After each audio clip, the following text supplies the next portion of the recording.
Well, today marks my 1 year anniversary of starting this YouTube channel, and I wanted to do a quick shop tour to show you where I make these projects and give you kind of a behind the scenes look of my process, the tools that I have, and just showing you how you can do a lot of cool stuff in little space. I have my upstairs office, which is technically my walk-in closet, so I had to edit out parts of this video to hide all of my dirty laundry on the floor. But yeah, so I'm going to show you my upstairs office, and I'm going to take you down into my basement workshop and kind of show you the different areas that I've set up and talk about improvements that I want to do for the future. So I hope you watch and maybe you get inspired to create a workshop inside your house, even with little space. So please continue watching. This is my work area. I have a dual monitor setup on a Mac Pro tower. I have a printer over here for printing Etsy labels and all that kind of stuff. My camera gear is kind of unorganized right now.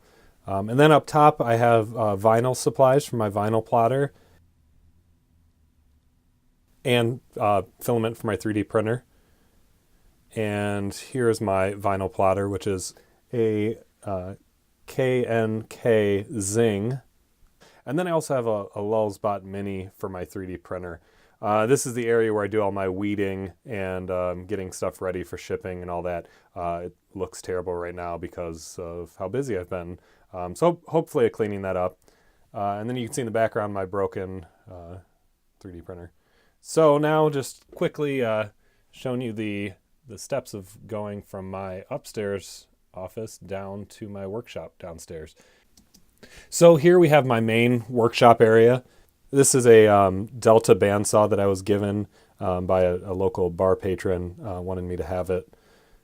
And my drill press, just a cheap Harbor Freight drill press. My tool wall, which needs to be organized. And I also have my miter saw station here, right here, which is a terrible miter saw, and I'd like to get a new one. Got some dust collection stuff. Wood, this is where I kind of keep my good wood, and I've got some overhead storage here for 2x4s and that kind of stuff. And moving on, I have my lathe station, and I have a Rikon lathe. I really like this lathe. It's pretty powerful, and keep it 100. I really like it, and I just need to organize the tool station a little bit better. I'm planning on rebuilding all of these workbenches to make something a little bit more sturdy and fits the space better.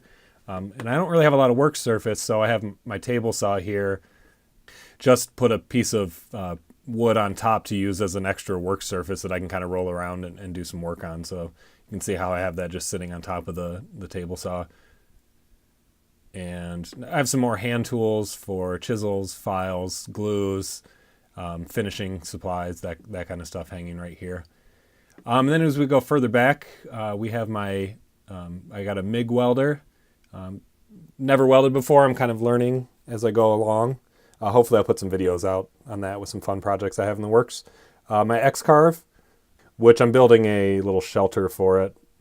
My cheap Chinese laser engraver.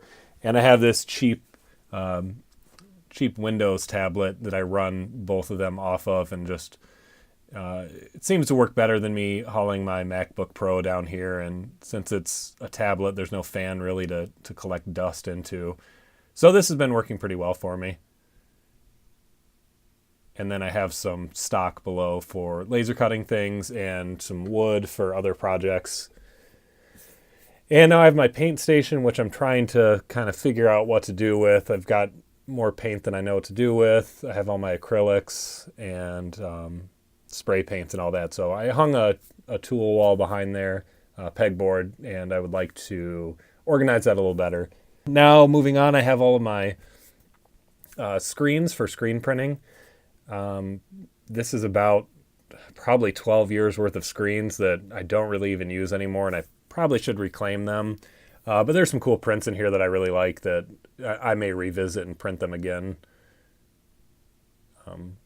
But I have a ton of them, and you can see back here I have even more hiding. These are bigger screens for poster size prints. So this area needs to be cleaned up a little bit.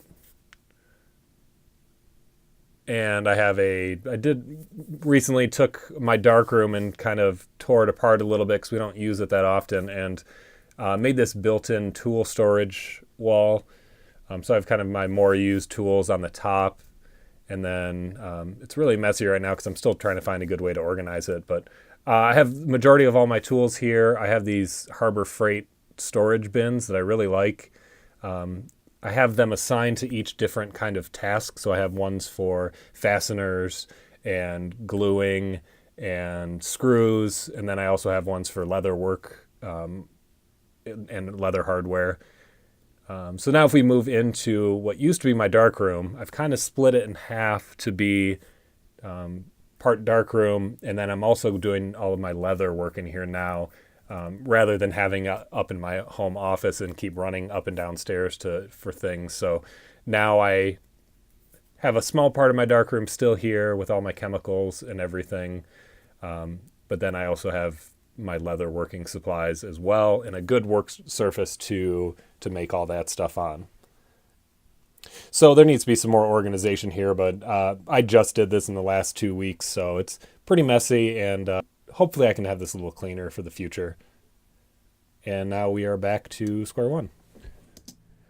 And this is the camera gear that I use to record my videos. This is my Sony NEX6. You can see that filter on the front is cracked. That's the very first day I got the camera, I dropped it and broke it. So that's a good reason why you should put a clear UV filter on the front of your lenses. So it didn't break the lens, it just broke that filter. So I really like this camera. I like how small it is. It's easy to carry around. But I would like to upgrade to something a little bit better here in the future. Then I also have my Hero Session GoPro. I don't really like this thing. I wish I would have gotten the full GoPro, but it works. And this is a crazy bright flashlight that a friend built for me for Christmas, and I've modified it to hold an umbrella for photography. It's usually used as a bounce for a flash, but I thought I'd find a practical use for this very impractical flashlight. So I used this for the first time in the video that I shot in the intro and outro, and I think it looked pretty nice, so I might continue doing this until I find a more compact solution for better lighting in my videos. Thank you for taking the time to watch this shop tour of my very humble shop. Mostly I use this space to supplement some of my graphic design and web development work. And I also, it's nice to be able to make the things that I design. So I have a lot of cool tools that I can design my stuff and make it, sell it, or just make it to share a video for you guys. So I hope you learned something from watching this video. I hope you're inspired. I'm also going to post a link. The very first video I ever did was how to reuse your Christmas tree, and I'm going to do another video this year for more ideas of what you can use your old Christmas tree for. So I'll put a link to that somewhere up here, probably that card button up there. So thank you for watching. If you're not subscribed, please subscribe. If you like this video, give it a like. Please comment below if you have any questions. I love hearing your questions, and I like helping people out with their projects. So thank you for watching, and have a great day. Bye.